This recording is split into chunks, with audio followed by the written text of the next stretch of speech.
क्या आप जानते हैं कि 70 साल पुराने एक इनकम टैक्स सर्कुलर ने एक लेडी का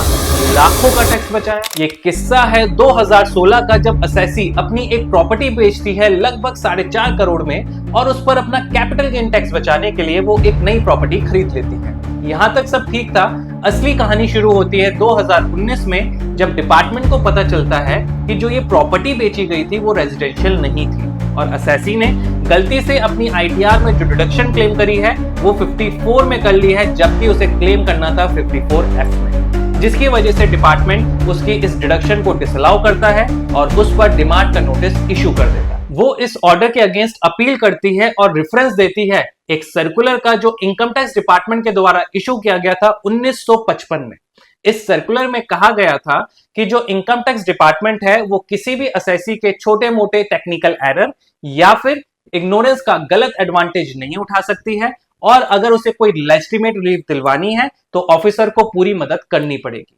इस केस में भी आईटीएटी के कोर्ट ने एक्सेप्ट करा कि जो असेसी है उसका कोई इंटेंशन नहीं था टैक्स इवेजन का, बस उससे एक क्लैरिकल एरर हुआ है सेक्शन को कोट करने में, इसलिए उसको ये एग्जेम्पशन दी जानी चाहिए।